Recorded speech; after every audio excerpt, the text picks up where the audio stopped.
Mark Carney's new cabinet has been unveiled, and while there are some new faces in there, there's also a bunch of well-known and well-established failures from the Trudeau era. Chrystia Freeland, Sean Fraser, and Stephen Gilbo, just to name a few. And from my perspective, it's looking less and less like change and more like more of the same. Let's get into it.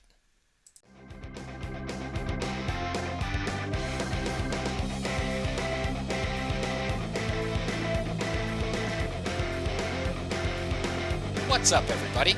Welcome back to a brand new episode of Johnny Says So, episode 48. And today, we're talking about Mark Carney's new cabinet and what it's going to mean for the future of this country. And we also have Pierre Poilievre doing a press conference where he responds to all of it. And man, I gotta say, it's great to see Pierre Poilievre back in front of the camera, doing what he does best, holding the government to account, and calling these people out just as he sees it. It's fantastic to watch. So without further ado, let's check it out. So I'd like to begin today in English by congratulating the new ministers for their roles. It's literally a 1 in a million opportunity. I think they have 40 ministers in total, and there's about 41 million people, so it's literally 1 in a million to be a minister, and a big accomplishment to get to that place. The Conservatives will take our role of holding the government accountable seriously. That doesn't mean we reflexively oppose everything the government does. When it comes, for example, to foreign affairs, if the government does a good job at defending our national interests in negotiations with the U.S., then we will support those efforts. When they're right, we'll stand with them. When they're wrong, we will oppose them. In his first press conference, Mr. Carney talked a good game about reversing Liberal policies in these areas, but now we have to find out if he was serious. And so far, it's not a promising start. The first disappointment is, unfortunately, his cabinet. He appointed Trudeau's old team and Trudeau's old advisors. Stephen Gilbo, whose radical green agenda would shut down all future developments in our resource industry, is still the minister responsible for Quebec. Sean Fraser was the immigration minister who caused the immigration crisis, the housing minister who gave us the housing crisis, and now he's the minister responsible for addressing the Liberal crime crisis. It seems like he is the master at failing upward. Chrystia Freeland, who as finance minister hiked capital gains tax and carbon taxes and massively grew our debt to the point where we now spend $1 billion a week on interest, stays in the cabinet. Then there's Gary Anadesangari, the new Minister of Public Safety, who said the actual crimes, the actual issues around bail are quite sound, and they are embedded in, codified in law right now, as in to say that there's nothing wrong with the system. Well, in fact, there's everything wrong, as we see from the growing crime wave on our streets. Then there's François-Philippe Champagne, Trudeau's Minister of Everything, who never really managed to do anything. And he did it very loudly. But nice guy. I'll give him credit. He's a nice guy. But he was the Minister of Industry, during which we had the worst economic growth of any country in the G7. And now he's in charge of the budget. Then there's Joly, LeBlanc, Haidu, Anand. Anand was the president of the Treasury Board, during which time the bureaucracy and the consultant bills blew out of control. In all, 14 Trudeau ministers are now in Carney's cabinet. It's more of the same when Canada needs real change. Even the new additions are problematic. Gregor Robertson was the mayor of Vancouver, who pushed for total legalization of hard drugs, distribution of tax-funded opioids. During his time there was a 600% increase in overdoses. Now he's the housing minister. Well, what's his record on housing? Well, he increased housing taxes in Vancouver by 141%, and the result was that housing costs went up by 149%. Since this was recorded, Gregor Robertson was asked if housing prices should go down, in which he replied, no. And also, here's Mark Carney defending his choice.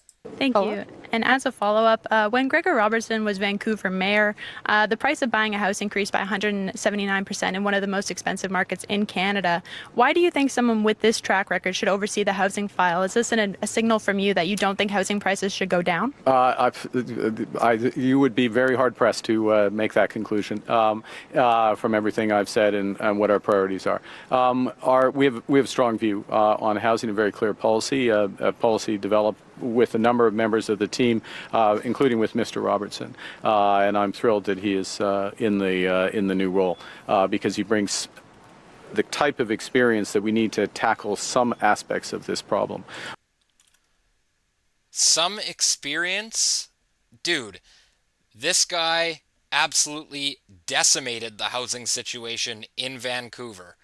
Homelessness only increased under his watch. Absolutely unbelievable. Keep talking, Carney.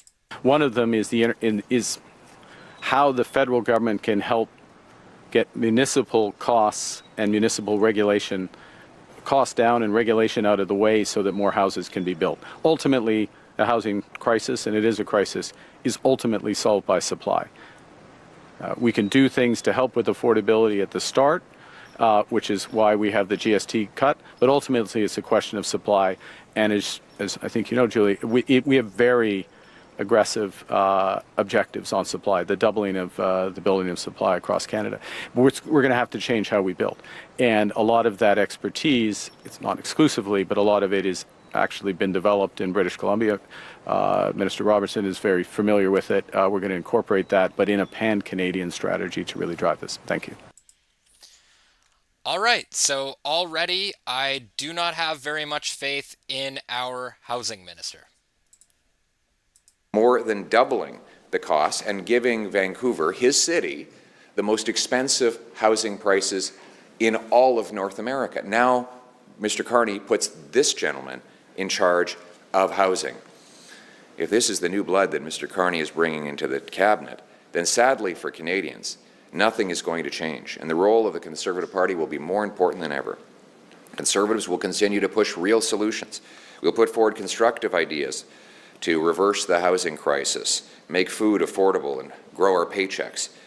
And these sorts of things cannot be solved with more bureaucracy and liberal laws. We need common sense results, and that's why Conservatives will continue to push for less spending, less taxes, less inflation, to lock up criminals, remove bureaucracy, speed up home building and resource production. We need to put forward real solutions on. Now, the Conservatives might have a hard time getting this government to reduce spending, considering that they have announced today that they are not going to table a budget this year. That's right, guys. Liberals aren't planning to table a budget this year, Finance Minister says. Last time government didn't table a budget was during the onset of the pandemic in 2020. Of course, another crisis. Now they're using this trade war with the United States as a crisis and justification not to table a budget. Which begs the question, how many existential crises are they going to declare in order to remove accountability from themselves? It's absolutely unbelievable. Anyways, let's get back to the press conference. On crime, for example, to toughen up penalties for repeat violent offenders and end the revolving door of broken bail. We will also demand the government actually impose a real cap on immigration so that we can stop the uncontrolled population growth that has put too much pressure on our housing, job, and healthcare systems. Finally, and most importantly, the only way we get out of this deep economic trouble the Liberals have got us into is by unleashing economic growth. And that means repealing anti-development laws, C-69, the energy cap, the industrial carbon tax, the offshore shipping ban. All of these things need to be reversed so that we can unleash the incredible power of our resources. We need a pro-growth, free enterprise agenda to take us from the worst in the G7 to the best in the G7. We should be the richest country in the world with our resources and our brilliant people, and Conservatives will continue to propose real solutions to make that happen.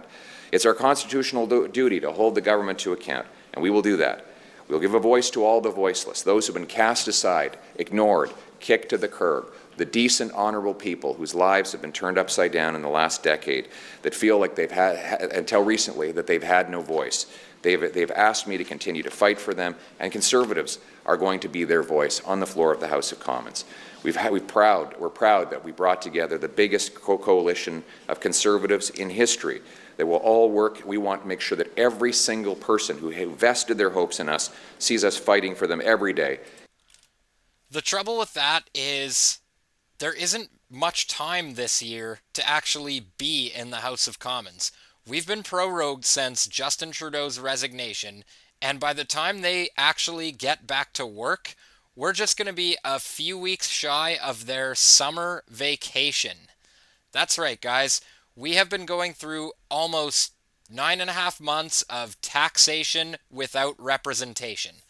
Absolutely bananas. Even though the final result did not go how we wanted. We want to see dramatic changes, not soft reassurances. We also have an offer to make the Liberals. My message to Mr. Carney, steal my ideas. We've got great ideas. And we've been leading the charge on the debate over carbon taxes, inflation, housing prices, crime, drugs, resource development. And I note the Liberals even lifted a few of those ideas and put them in their platform to get re-elected. We want to make sure that they were sincere about that. And we're going to continue to put forward solid ideas to make people's lives better every day. Absolutely spot on there. And I would like to point out that Mark Carney, for years, has been running on net zero and saying out loud that he was not going to support pipeline development in Canada. Well, CTV News, of all places, I have to give credit where credit is due, did an interview with him recently where they called him out on this, and they asked him if we're going to see headway made in developing Canada's energy sector, or if we're going to see the Mark Carney from his book Values. I want to roll this clip because I actually thought this CTV journalist did a fantastic job taking Mark Carney to account here. Well, on as many of them as possible. I think if I'm accurately representing the point of view from people whose livelihood depends on the conventional energy sector, it's not that they're asking you like that's it, that's the be all end all. It's that they want to know where conventional energy fits into your ambitions. And it's not just because, if I may, not just because of the record of the previous government, it's because of you yourself, your book Values, for example, which extensively talks about a reorientation of the market around the climate imperative. I think Canadians had been asking throughout the campaign, and now, like, is this Prime Minister Mark Carney of Values, or is it the Prime Minister of the campaign? Like, are you going to build that pipeline if the consensus exists? First off, I've said repeatedly yes. Okay, I'm going to let him talk, but right off the bat, I'm skeptical. How can it be both? Honestly, how could you be the net zero values Mark Carney and develop Canada's energy sector? I'd like to hear this.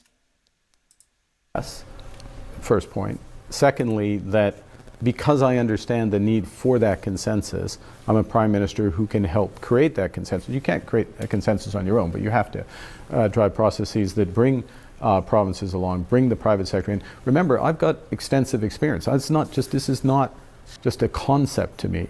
I have been involved in major energy projects for over 3 decades in the private sector. So I've got that experience, bringing the provinces, working with Indigenous partners, putting in place, as we have, billions of dollars of financing for those Indigenous partners.